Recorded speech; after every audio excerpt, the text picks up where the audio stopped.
Olá, seja bem-vindo ao GCast Saúde, seu programa semanal da Gazeta do Paraná. Então você já sabe, né? Se inscreve aí no canal, aciona o sininho das notificações e deixa aí tuas sugestões, teus comentários, porque o GCast é feito para você e por você. E hoje o tema é autismo. Não teria como a gente não falar desse tema, já que é Dia Mundial do Autismo, comemorado no dia 2 de abril. Por que será que tem essa comemoração, essa alusão, né, essa chamada de atenção nessa data para o autismo? Porque o autismo é uma condição, não é uma doença, né? E logo, logo a gente vai esmiuçar um pouquinho mais dessa condição. Mas tem sim um dia de alerta para essa condição. E para isso eu estou recebendo a Kelly Monteiro, que é psicóloga e trabalha nessa área aí. Eu sei que firme nos testes ali, ela já teve aqui outros momentos conosco. E ela foi recentemente para um congresso aí e vai trazer para nós o que tem de novidades nessa área. O que será que veio de novo? Bom, antes de eu apresentar aqui a nossa convidada e deixar ela incluir essa pauta no nosso tema de hoje, eu vou lembrar vocês do Momento Bem-Estar, hein? Não esquece de dar atenção a você. Ainda dá tempo de você presentear alguém nessa Páscoa com um momento de bem-estar. E o Jardim Spa tá aí para isso. Logo vocês vão estar vendo imagens aí de o que eles têm lá. Além das terapias, dessas experiências que eles oferecem, eles têm uma linha de chocolates que eu já trouxe aqui e mostrei para vocês, agora nesse período de Páscoa, mas eles têm uma linha de cabelo muito legal, porque o Red Spa, eles são pioneiros, eles têm umas linhas de cosméticos e skincare maravilhosa, produtos de grande qualidade. Vocês vão ver algumas imagens aí, vale a pena às vezes passar lá, toma um chazinho lá com a Débora, o pessoal é super receptivo, vai lá conhecer, pode ir lá só, se você quiser adquirir algum produto da boutique deles ali, só tomar um chazinho, tenho certeza que você vai ser bem recebido lá. E logo, logo eu vou estar mostrando mais momentos de bem-estar com massagem que eu fui lá fazer de chocolate, gente, massagem. Além da máscara facial de chocolate, o Red Spa nos cabelos de chocolate, que a pele fica super hidratada, porque é antioxidante. Ainda tem massagem com chocolate, escaldapés, que eu vou estar mostrando para vocês logo, logo o meu momento lá no Jardim Spa. Mas vamos ao nosso tema então, autismo. Tudo bem, Kelly? Oi, Larissa, tudo bem? Muito obrigada, né, novamente por estar aqui e para conversar sobre um tema tão importante.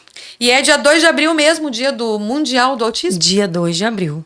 E por que essa data? Então, essa data foi a Organização, né, das Nações Unidas, que no dia 18 de dezembro, né, de 2007, eles, né, com tanta questão de diagnóstico dos pais, dessa luta por essa conscientização, então, no caso, eles escolheram a data do dia 2 de abril, daí no caso de 2008, né, que foi ali dado ali como a data de conscientização, né, do autismo. Mas a gente vale lembrar que não é somente dia 2. Essa é uma data em que nós comemoramos, né? Não é bem uma comemoração também, mas é uma comemoração pelos pais, né? Que é o dia que eles lutam, que eles vão às ruas. A gente viu aí que teve corrida final de semana aqui em Cascavel, né? Em alusão ao dia 2. E essa é uma data especial para relembrar as pessoas. Às vezes as pessoas esquecem, é só dia 2. Não, é todos os dias. É o dia do autismo, né? Que a gente coloca ali, mas é todos os dias nós temos que parar, olhar as nossas crianças e perceber esse crescente aumento de diagnósticos que a gente vê todos os dias. E aí tem aqueles cordãozinhos que tem desenho de girassóis ou aquele quebra-cabeça coloridinho. Isso tudo foi feito para um alerta do autismo? Então, esses são os cordões, né, para identificar os neurodivergentes, porque o autismo ele não tem característica física. É verdade. Então, você chega num lugar, a pergunta que todos fazem, nossa, ele é autista? Não parece. É o que a gente sempre escuta. Então, a criança fazendo uso do cordão, o adulto fazendo uso do cordão, o adolescente, a pessoa identifica, porque não temos características. Então, o cordão que tem o quebra-cabeça do autismo, dos girassóis, questão da deficiência, TDAH, tá? Então, assim, as pessoas, eles utilizam desse cordãozinho para ser identificados em meio à sociedade. E isso é bem importante, porque chega nos espaços, Larissa, algumas pessoas, ainda nós temos essas questões, olha e fala assim, nossa, tá se jogando no chão por quê? Que criança birrenta. Que criança birrenta. Então a pessoa não compreende que, na verdade, aquela criança pode estar num processo de desregulação sensorial, emocional. E ao invés das pessoas acolherem, acabam julgando. Então, esse cordão, né, é uma questão assim que vem realmente para auxiliar essas famílias, né, com relação à escola, ao trabalho também, porque nós temos vários adultos autistas inseridos no mercado de trabalho que também fazem uso desse cordão. É a sua identidade, para se identificar. Certo. E aí, falando em autismo, Kelly, eu sei que você foi para um congresso recentemente. Sim. Conta para nós um pouquinho desse congresso. Foi aqui em Cascavel mesmo. O que teve de novidade nesse congresso? O congresso foi em Medianeira, o Congresso Paranaense de Autismo. O primeiro congresso, o próximo já está marcado para o ano que vem.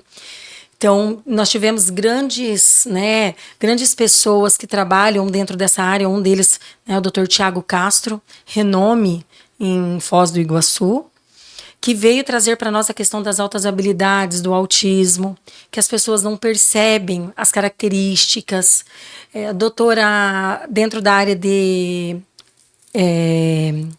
psicologia, né? Vários Não, profissionais vários, de né? renome.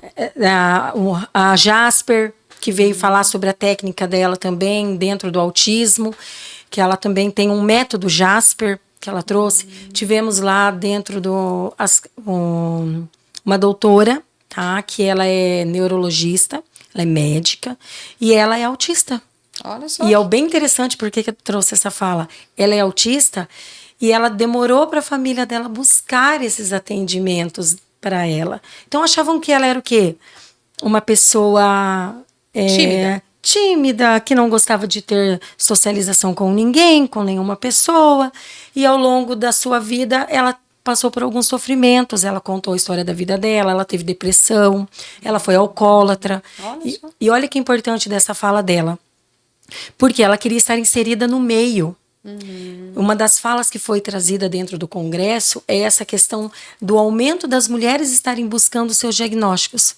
Porque é diferente o diagnóstico de uma mulher e de um homem. De uma mulheres criança, adultas e meninas, crianças meninas do sexo feminino. É mais difícil? Porque as mulheres camuflam. Elas conseguem ter uma interação social melhor com os outros. Algumas apresentam depressão, ansiedade. Só que elas estão ali inseridas, então elas vão buscando formas de estarem inseridas no meio. O homem não. Então, a criança do sexo masculino, aquela questão da agressividade, ela é exacerbada. Eles têm mais estereotipias, tá? É a questão, eles são introspectivos, né? De uma forma assim que não quero conversa. Não tenho grupo de amigos, não tenho grupo de amigos. E as mulheres, elas tentam. E essa foi uma fala que a doutora trouxe, que ela disse que ela queria ser inserida em meio às outras colegas. Então, ela fez administração, medicina. Então, hoje ela atende um público grande de adultos, idosos. E ela veio trazer, ela mesmo disse, a minha dificuldade de falar em público, né? Ela pediu desculpas pra gente. Mas, assim, o quanto que ela estava lutando, né? E essa dificuldade que se encontra. Então, as mulheres têm mais dificuldade pra gente estar realizando esse diagnóstico. É preciso muito mais tempo desse trabalho terapêutico, um psiquiatra junto, um neurologista, também estando acompanhando. Porque não é simplesmente você ir lá e aplicar um teste ou outro e dizer, não, você é autista, não. Então, as mulheres têm um pouquinho mais de dificuldade, até nas meninas, nas crianças também, a gente encontra um pouquinho mais de dificuldade para a gente identificar algumas características, Larissa. E aí a gente, às vezes, acha que sempre que é autista tem atraso, e com certeza, por exemplo, essa mulher autista, médica neurologista, né, que eu falo que neuro é meio fora da curva, e porque o nível de inteligência, assim, é muito grande. A gente que fez faculdade na área da saúde, eu falo que eu, como fisioterapeuta, eu falo que uma das disciplinas mais difíceis era fisioterapia aplicada à neurologia, né, é uma disciplina difícil, complexa, estudar os cérebros, desde a anatomia, de neuroanatomia é mais complexo do que a anatomia convencional, né, enfim, é complexo. Então aí talvez entre até essa questão das altas habilidades e de tirar esse estigma de que o autismo é uma pessoa que tem sempre atraso, que não é inteligente, né? Até porque tem umas que desenvolvem quantos tipos de linguagem e por si só, não é nem indo em Sim. escolas, Não. né? Música, a gente sabe de pessoas muito inteligentes aí, músicos famosos, né? Que desenvolveram de ouvido, era dele Sim. mesmo, né? E ela, inclusive, tem altas habilidades. Ela fala outras línguas. Então, é dentro disso que a gente precisa de estar observando. O autismo, geralmente, ele não vem sozinho. Ele vem acompanhado do TDAH, das altas habilidades e até mesmo da deficiência intelectual. Tá?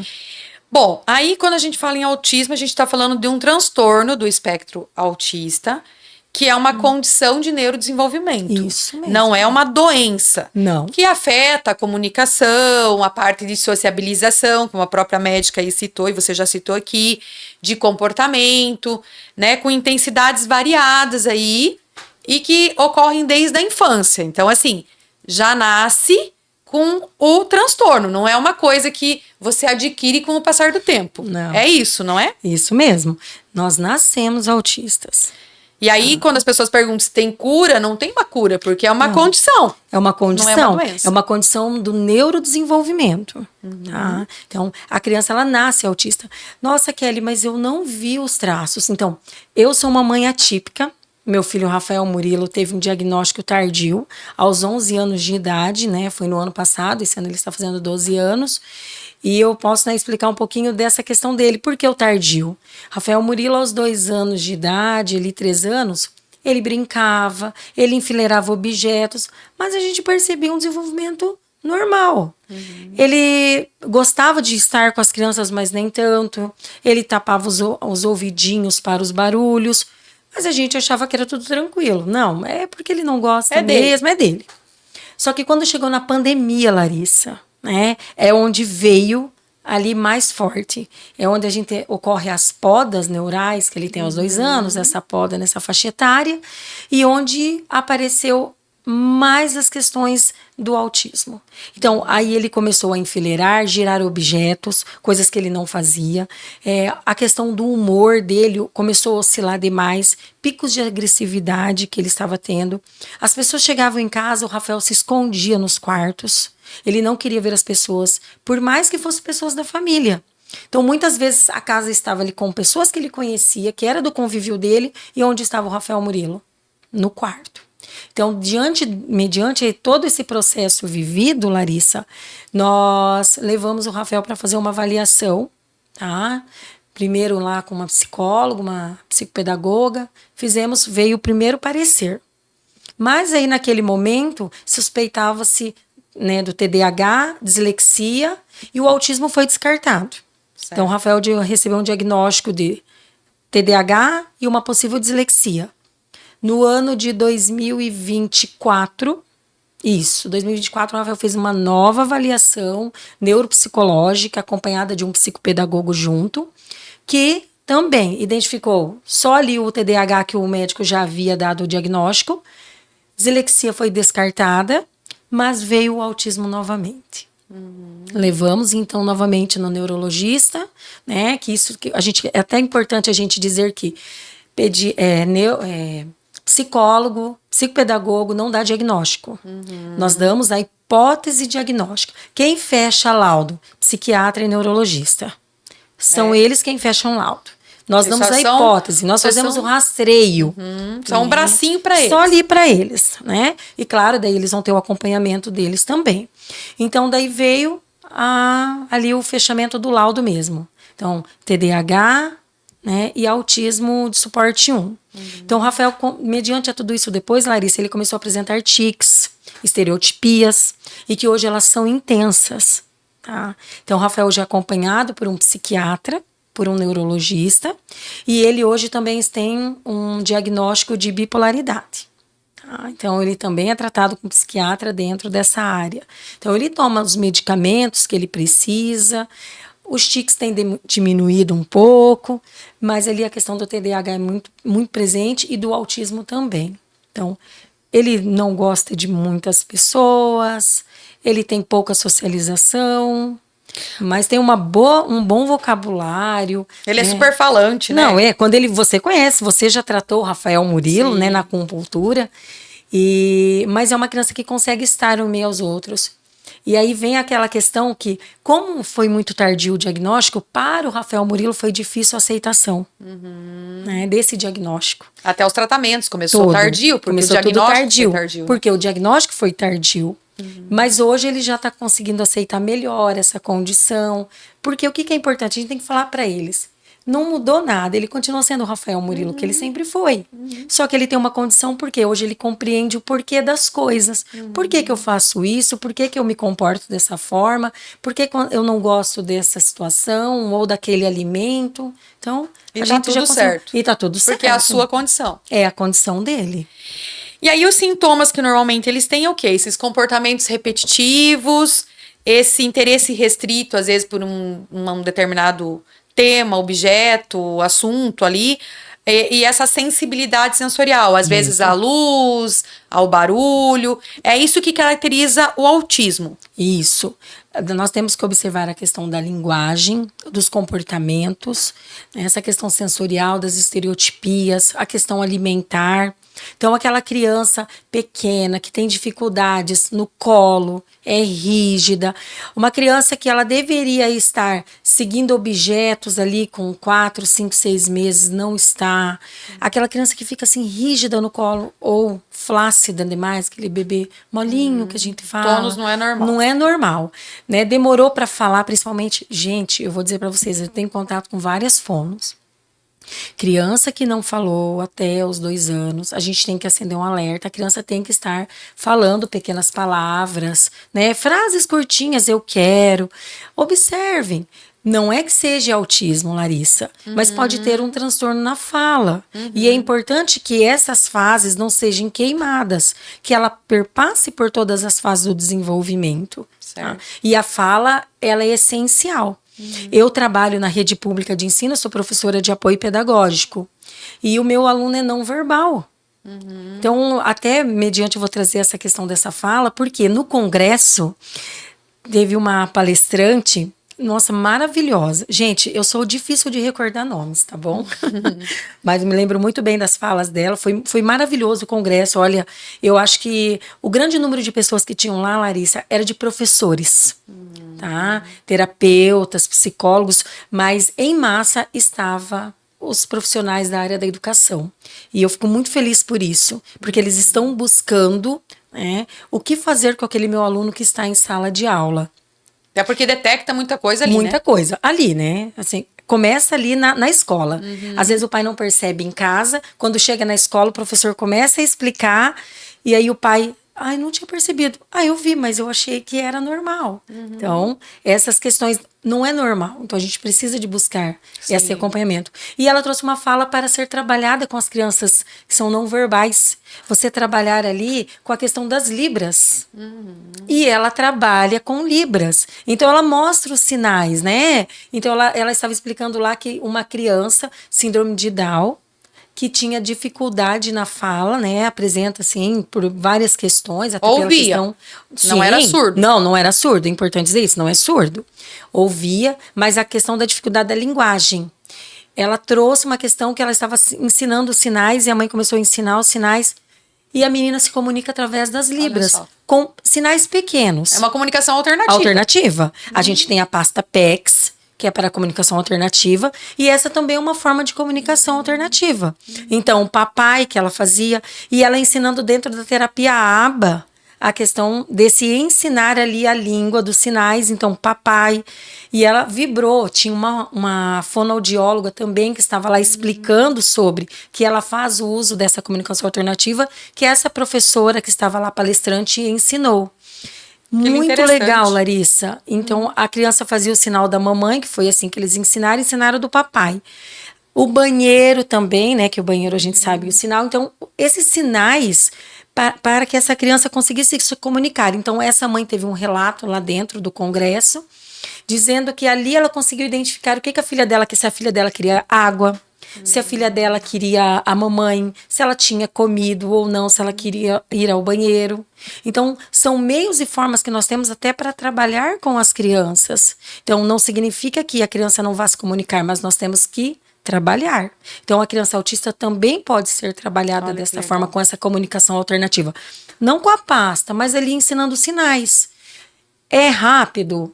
Não, Larissa, a gente sabe. Tudo demanda de um bom trabalho, com grandes profissionais, profissionais ali que são capacitados, que estão ali realmente para trabalhar com aquela criança. E a gente consegue ali desenvolver uma forma de comunicação, tá? E aí, assim, o diagnóstico precoce, então, e as terapias são essenciais, Essenciais. com uma equipe multidisciplinar, Com para ter certeza. qualidade de vida. Quem nós precisamos nessa equipe multidisciplinar? Psicólogo para trabalhar os comportamentos, a nutricionista pela questão alimentar da criança, a seletividade, porque é bem interessante, lá também tinha uma nutricionista falando e ela explicando sobre a questão da alimentação. Até a Ana Nutri, lá da clínica, ela fala muito sobre essas questões da alimentação, né? Se a criança não come a banana, Larissa, ela é in natura, pela questão da textura, gente, meus 3 filhos não comem banana. E principalmente o Rafael. Desde pequeno, fazia ânsia. Mas o Rafael come uma banana de forma alternativa, Larissa. Em chips. Olha aí. É crocante. Outra textura. Então, as crianças autistas, muitas gostam de questões crocantes. Então, pode-se fazer aquela banana chips, a batata chips. Mas, claro, né, gente, nada de fritura, né? Senão a Nutri vai me pegar. Tudo ali feito na airfryer, Tudo na assado, medida. tudo na medida. Né? Então, a gente tem vários produtos em celeiros que a gente pode estar comprando, tá? Então, essa questão da alimentação, a questão sensorial, barulhos, cheiros. Imagine você, eu gosto muito de dar esse exemplo, Larissa, quando eu estou assim, trabalhando, palestrando ou falando com os professores. Imagina você no shopping. Agora vamos lá, Larissa, você. Você gosta de ir ao shopping no momento em que está na praça de alimentação, vários cheiros, perfumes, pessoas falando ao mesmo tempo? É verdade, é desse jeito mesmo. Shopping é desse jeitinho. E tem autista que não gosta. Sim. Então a gente também não pode dizer aqui que todos são iguais. Não, todos somos diferentes. Até gêmeos autistas são diferentes, tá? Então a gente coloca ali essa questão sensorial. Cheiro, textura, Barulho. tudo, barulho, tudo. Audição, visão, olfato, tudo misturado. A criança, ela desregula, Larissa. Então, a gente tem que observar essas questões também. Kelly, mas o meu filho, ele gosta de barulho. Sim, tem uns que gostam do barulho de música, mas não gosta do barulho do recreio. Ou gosta do barulho do recreio, mas não gosta do barulho de uma moto passando. São sons diferentes. E a gente tem que descobrir essa questão dos sons. Até o porque que a ele criança atinge, gosta? né, partes diferentes do nosso cérebro. Isso mesmo. E a criança, som grave, né, som agudo. Qual é o som que a criança gosta mais? Verdade. Então tá aí os musicoterapeutas, também que fazem parte dessa equipe multidisciplinar. A TO, né, importantíssima nesse processo para a regulação sensorial da criança. Então essa equipe multidisciplinar, quando nós estamos fazendo a avaliação, o psicólogo, nós vamos buscar ali através dos testes, né, da observação clínica, tá? Às vezes, Larissa, um protocolo, ele não fornece para nós ali que pode estar dentro do espectro. Mas a gente tem que fazer a nossa observação clínica. Sim. Porque às vezes na observação clínica você percebe os traços. A mãe colocou ali no protocolo ATA que a criança não enfilera. Ou na SRS, que ela não tem. Mas lá no consultório, ela chega, ela senta, a primeira coisa que ela faz é organizar os objetos em sequência, ou por cores separados, ou empilhar. Então, nós temos que ter essa visão também do espaço clínico. É ali que é um dentro. teste, eu acho que um teste nunca é 100%. Não, né, claro Kelly? que não. Então, realmente, ele é uma ferramenta importante, Isso. né, já validada, mas, assim, nunca dispensa uma avaliação de um profissional. Não, claro que não. Né? O olhar clínico é tudo. E a gente tem que se basear em cima do DSM-5, porque ele traz os critérios que nós precisamos de observar também. Certo. Tá? E aí, então, precisa ser trabalhado comunicação social, então o visual, a fala dessas pessoas, os comportamentos, então aí que você já colocou aqui os padrões de repetição, as estereotipias, para quem tá assistindo a gente, as estereotipias, às vezes a criança fica aqui ó, balançando, girando os objetos, Girando. ou girando, ele girando, Ele né? girando. Ou fica girando a Em torno mão, do próprio o pé. eixo dele, ele também Isso, gira. ele tem um, né, um movimento, isso é uma Isso mesmo. estereotipia.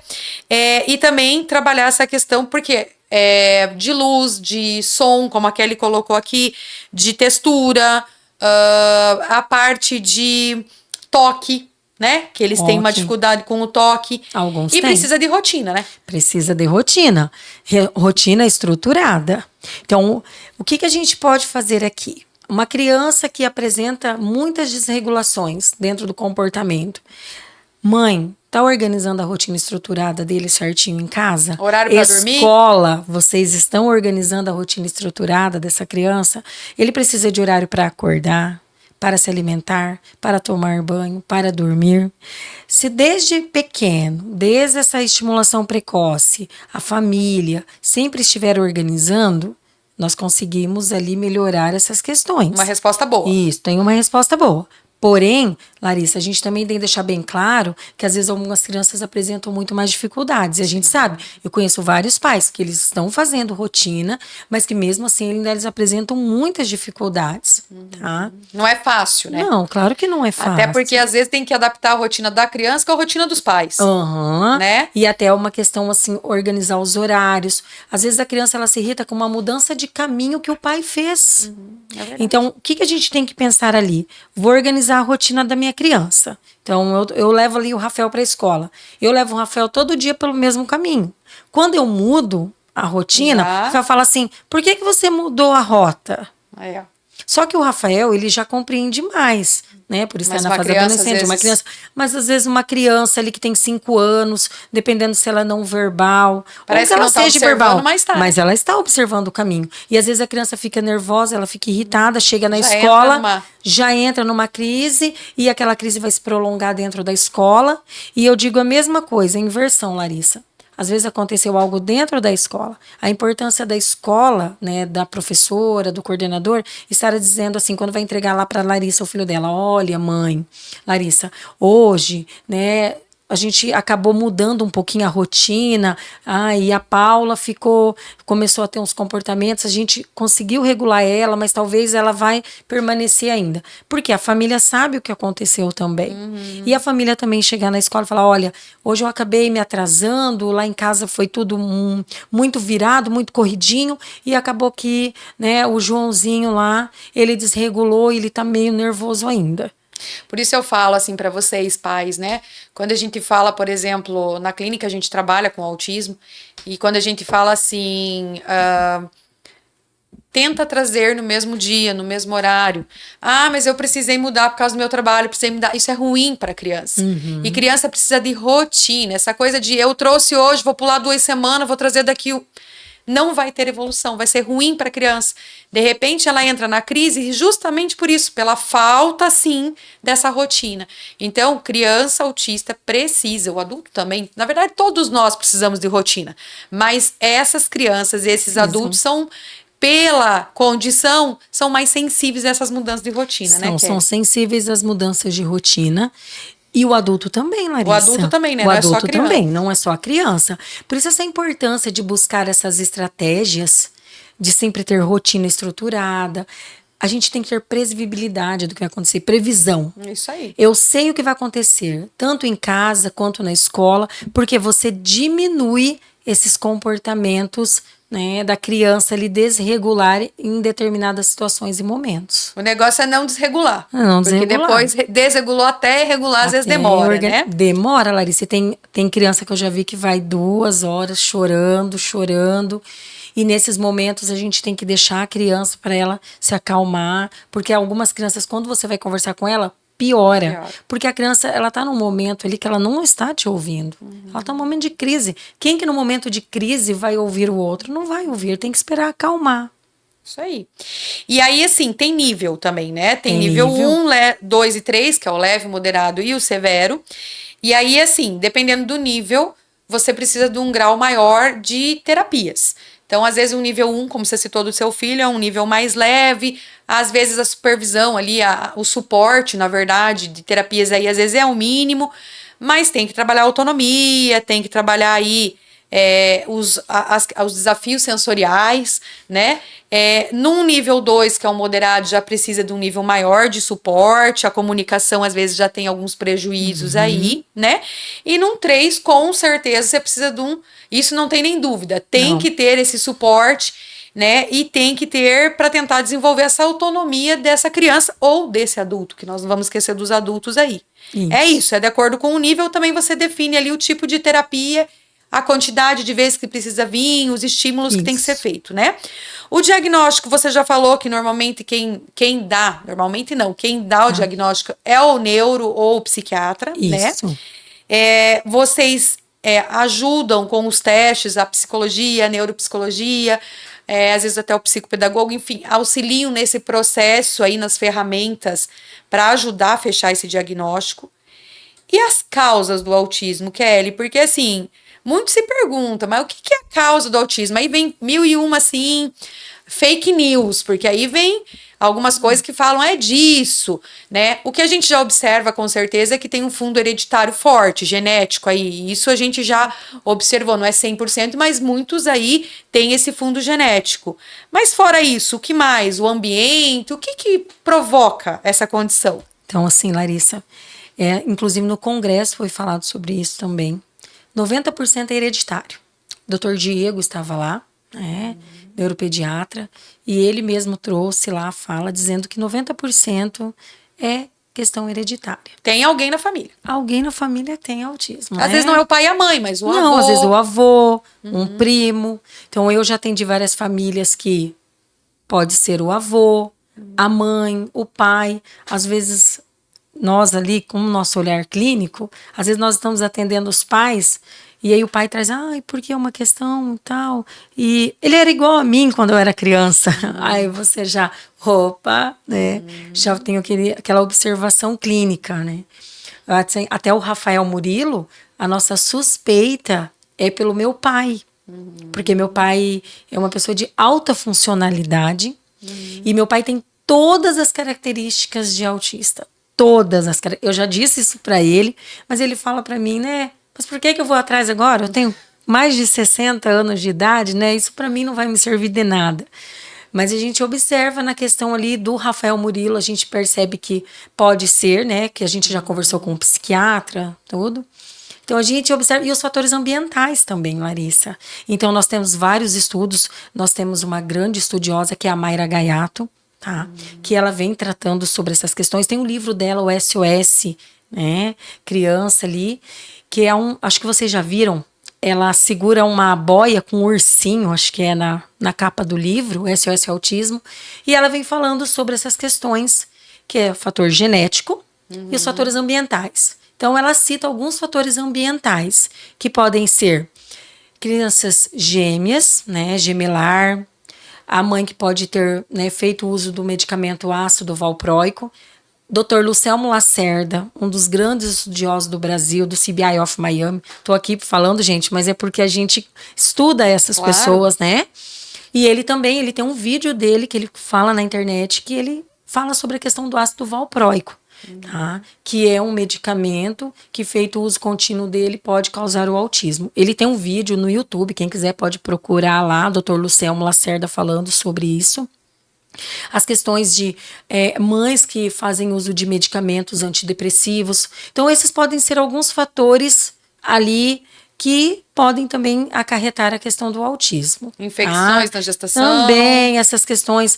Tem também uns estudos que falam sobre aquele medicamento que se tomar em excesso, que é o ácido fólico. Tem alguns estudos também que falam sobre. Tem outros estudos lá na China, em outros lugares, falando sobre um plástico, um material que vem no plástico dos potes. Isso, também. Mas assim, isso não é comprovado. São estudos, tá? Idade avançada dos também pais. Dos pais. Eu atendo algumas crianças que os pais têm uma idade mais avançada, também já atendi outros. Então, são algumas questões. A genética em 90% está certo. A genética em 90%, né? Isso daí está certo. E os sinais que acaba apresentando? Demora aí para falar, que você já colocou, né?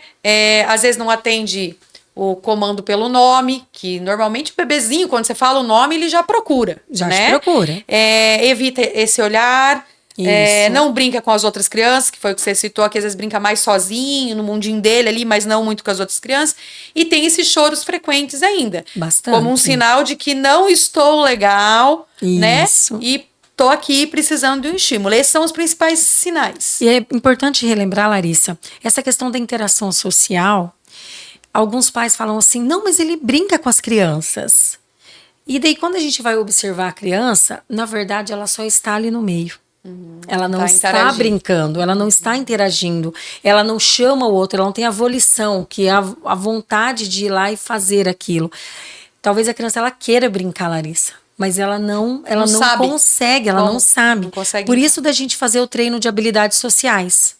Tá? A gente precisa. Quando a gente percebe que aquela criança ela não tem interação, então a gente precisa de fazer treino de habilidades sociais. Aqui assim, se a gente for falar, a gente vai numa gama, por quê? Para avaliar a questão do desenvolvimento, a gente tem que aplicar alguns protocolos, como portas de protocolo VibMap. Por quê? Para a gente entender em que nível e estágio aquela criança se encontra, para ver qual é a melhor forma de tratamento que nós vamos estar trabalhando. Tá? É isso. Na verdade, assim, né, as terapias individuais dentro de consultório, porque daí o profissional vai ter que avaliar qual é o melhor recurso para aquela criança. Como você falou, são seres únicos.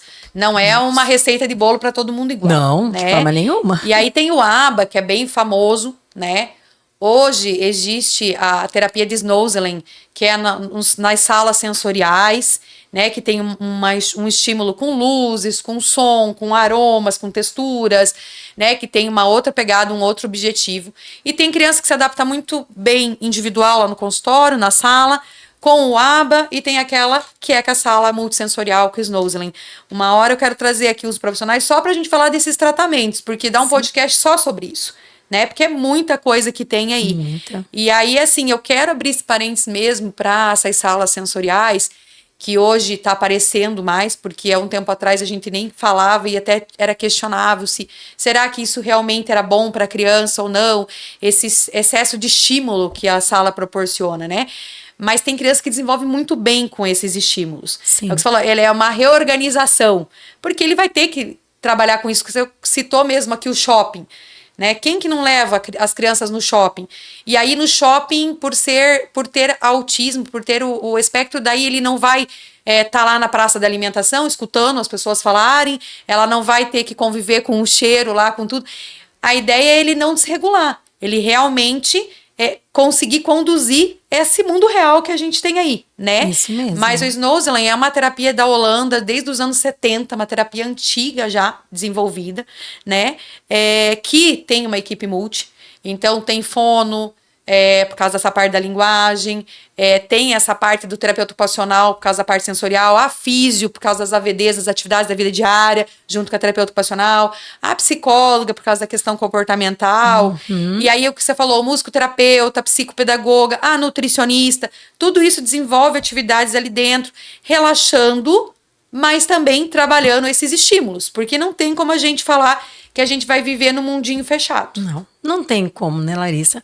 E as crianças, eles precisam desse apoio, dessa sala, desses profissionais.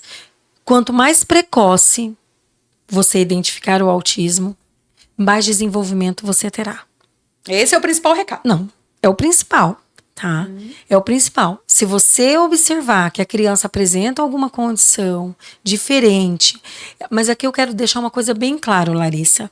Eu não estou dizendo para você comparar os seus filhos uns com os outros, porque o processo de desenvolvimento também é diferente. É único. É único. Cada ser é único. Eu sou única, a Larissa é única, todos nós somos únicos.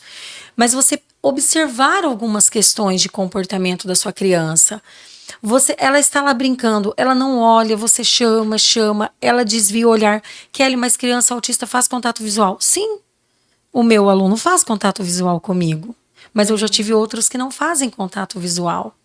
Kelly, se não faz contato visual, como é que eu faço? Pega aqui, ó. Traz pertinho do seu rosto e fala com a criança. O objeto colorido está aqui. O que eu estou trabalhando? Eu estou trabalhando para que aquela criança faça um contato visual comigo, Larissa. Então, a gente tem que identificar essas questões de comportamento, de agressividade. Ah, mas tem a questão da birra. Sim, gente, processo de birra é natural em qualquer criança. Tá? E uma coisa que eu gostaria de deixar assim, para os pais que têm os seus filhos, que já têm diagnóstico, a criança autista ela tem que ser trabalhada, né? Essa questão do comportamento como qualquer outra criança. E eu, assim, às vezes eu fico triste, Larissa, porque eu escuto, assim, alguns pais falarem assim, ele é autista, deixa ele. Não, aquela criança, ela também está pedindo para que ela seja regulada, que ela seja organizada, que ela Vista. tenha limites. Porque é Exato. uma criança que entende, que compreende. Gente, tem criança que ela é não verbal, que parece que ela está num mundo além, ela sabe tudo que você está falando. Eu tive uma criança assim, que eu fui professora de apoio dele há uns anos atrás. Hoje ele já está enorme. E eu descobri no meio do ano que aquela criança sabia ler. E ele parecia sempre que estava no mundo aquém dele, né? Assim, aquele mundo dele, ali naquele mundinho, ele já sabia ler. Tá? Ele falava inglês. Olha só. Mas é o quê? O olhar que eu preciso de ter para a minha criança. Eu preciso de olhar quem? A criança e não o problema. E lembrar, né? Lembrar. Que o autismo é uma condição, não é uma doença. Ela não é uma doença. Todos nós temos capacidade de aprender. E eles também têm essa capacidade. Então, eu queria deixar aqui para vocês um recado. Olhem a criança. Não olhe o problema que ela tem. Tá? Não olhe ali, ela é autista. Sim, mas acima de qualquer coisa, ela é um ser humano. E ela é uma criança que precisa de ser olhada. Que tem necessidade como todas as outras Tem, crianças. que precisa de ser acolhida. Tá? Ela precisa de carinho, ela precisa de amor. Ela precisa disso, primeiramente. Quando a gente tem carinho, amor, afetividade, empatia, a gente consegue muitas coisas. E claro, sempre estar levando nas terapias certinho, conversando com os profissionais. A gente entende, a gente tem, né, na clínica que faz o atendimento da sala sensorial. Nós temos a clínica escola, o CETEA, né, que também está lá para fazer todos os atendimentos. Temos vários profissionais que fazem esse atendimento hoje em Cascavel. Tá? E escutar os profissionais, E né, escutar os Kelly? profissionais. Porque às vezes a criança começa uma terapia dentro de um consultório. Daqui a pouco o profissional fala assim, viu? Agora nós vamos migrar ela para o ABA, ou para o parque sensorial, ou para o Snoezelen, para uma técnica. Porque ela precisa, ela entrou nessa fase que ela precisa estar com outras crianças, estar com mais pessoas, já é o momento para isso. E aí os pais às vezes têm uma resistência dessa troca.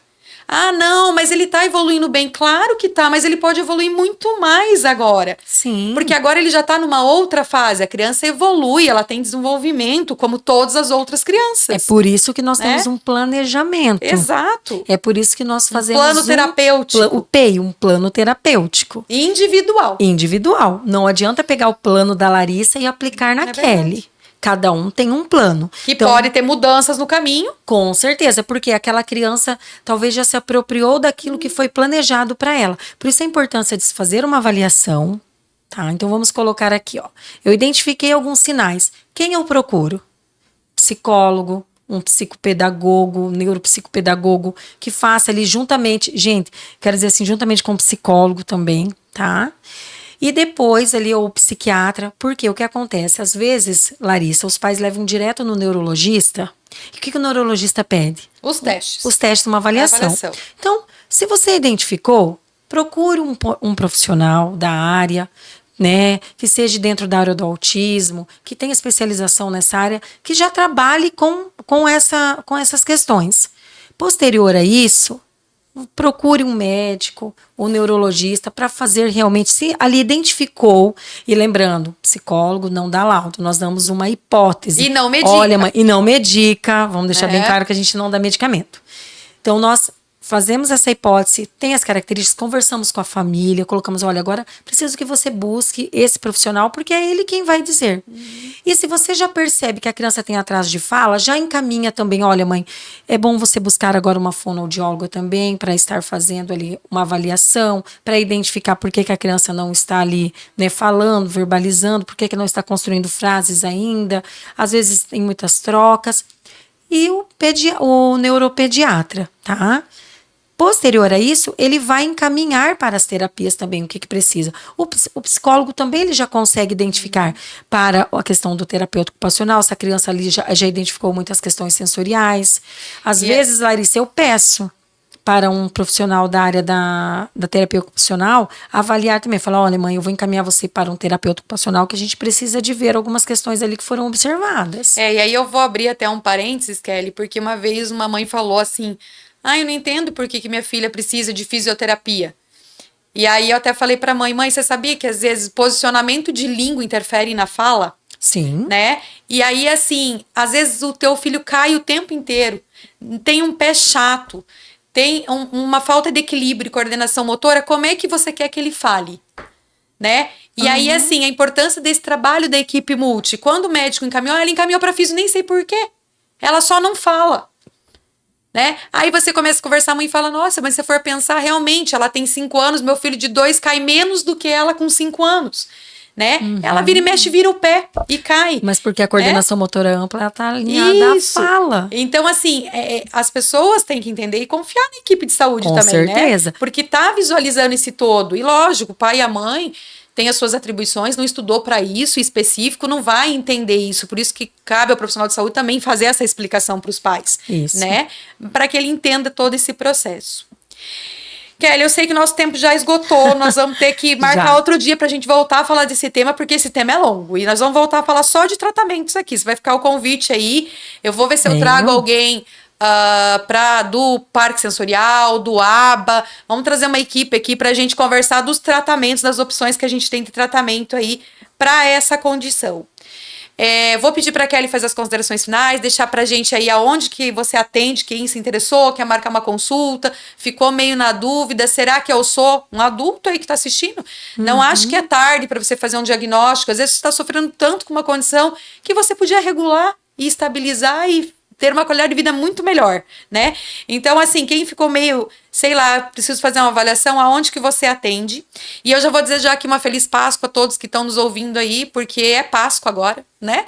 Então, ainda tem alguns videozinhos aí, alguns contatos de algumas empresas que estiveram conosco, o Spa Jardino, a Ninas Cafeteria, a Santa Marta dos Ovos de Páscoa, enfim, a Madeleine Brigadeiria, eu nem quero citar aqui para não deixar de esquecer alguém aí, mas vocês têm os contatos, eu sei que a Páscoa já chegou, mas às vezes ainda dá tempo de você conseguir ainda alguma coisa, se esqueceu o presente, ficou para trás. Então fica aí os contatos, mas uma feliz Páscoa para todos, que realmente aí a gente starte um ano daqui para frente, já que a gente pensa tanto nessa parte aí de ressurreição, né, do sentido da Páscoa mesmo, que ressuscite nos nossos corações aí realmente esse amor aí e que a gente olhe as pessoas de forma diferente. Kelly, muito obrigado pela presença, deixa pra gente o teu contato, tuas considerações finais e muito obrigado por ter vindo, já fica o convite para retornar. Eu que agradeço, Larissa, né, e o que eu quero deixar assim de recado para os pais, se você percebe que o seu filho tem algumas questões que você percebe que é diferente, se ficou alguma dúvida, se você observa que a criança não faz contato, ela não dá uma função para um brinquedo, você entrega um brinquedinho para ela, ela gira as rodinhas do brinquedo, ela busca por sensações como os ventiladores que rodam pela casa. São N questões, tá? Então aqui a gente tem um espaço curto, mas como a convite da Larissa, né, eu quero vir em outro momento para a gente trabalhar essas questões, eu conversar um pouquinho mais com vocês sobre isso. Mas se ficou alguma dúvida, tá? Pode me procurar, eu atendo lá na Clínica Ânima, tá? E atendo no Espaço Florescer também. Então eu vou deixar o meu telefone de contato, que é 45 99930 6349. Tem o meu Instagram, que é Psico Kelly Monteiro. Sempre que eu consigo ali eu vou postando, tá? Algumas questões assim sobre o autismo, TDAH. Então, se ficou alguma dúvida, se você fala assim, a Kelly falou algumas questões que me deixaram ali com uma pulguinha atrás da orelha. Será que eu sou? Será que eu não sou? Será que meu filho é? Será que meu filho é meu neto, meu sobrinho? Então, busquem, né? Podem me procurar. Se quiserem mandar mensagem para mim também, para tirar alguma dúvida, né? Sou super aberta, converso. A Larissa sabe que eu respondo sempre, né? Com bastante precisão. E fica aqui para vocês, né? Antes de qualquer coisa, olhem primeiro a criança, tá? A gente não quer olhar o diagnóstico. O diagnóstico, ele só vem ali mesmo para nos auxiliar, né? Para a gente encaminhar para as terapias corretas, para os profissionais corretos, porque a criança, ela tem toda a capacidade do mundo para evoluir. Mas o que ela precisa é que a gente olhe com carinho para ela primeiro, né, para quem é aquele sujeito, aquela criança, e aí a gente faz todo esse trabalho profissional de avaliação e encaminha para os profissionais corretos, para que essa criança cresça, se desenvolva, o adulto ali também, que tem ali uma questão que eu tenho mais dificuldade. Então, para que ele consiga estar no meio social, porque esse é o nosso objetivo, é que a criança ela consiga se apropriar, né, dos conhecimentos escolares, do conhecimento de mundo, de vida, de social, para que ela tenha assim uma vida tranquila, calma e que se desenvolva, Larissa, porque o que os pais querem? A preocupação maior dos pais, Larissa, é meu filho, se eu for, né? Com quem meu filho vai ficar? Então, a gente precisa de estar ali dando esse apoio também para os pais. Não esquecendo aqui, Larissa, até não falei antes, mas assim, quem olha para os pais também, né? Não é só a criança, mas a gente também tem que olhar para esse pai também, tudo que ele corre atrás, tudo que ele faz, né, para que o seu filho se desenvolva. E eu desejo a todos assim uma feliz Páscoa. Larissa, muito obrigada, tá? Então, se vocês quiserem tirar dúvidas, podem me procurar. É isso, pessoal. Então, é buscar a autonomia do seu filho aí, né? E cuidar de quem cuida. Importante isso que a Kelly citou aqui no final. Você também precisa de cuidado. Não esquece de você. Você é um ser humano que precisa também atender suas necessidades como pai, como mãe, como homem, como mulher, enfim, né? A sua criança sempre é uma bênção, sempre é um presente de Deus aí e ela vai te surpreender. Se ela for bem trabalhada aí, né? Essa condição aí trabalhar esse desenvolvimento dessa criança, às vezes você vai se surpreender de tal forma que você vai falar, meu, aonde estava essa criança que eu não tinha visto antes? Investe no seu filho, investe em você aí, porque saúde é tudo. É isso, pessoal, e até o próximo GCast Saúde.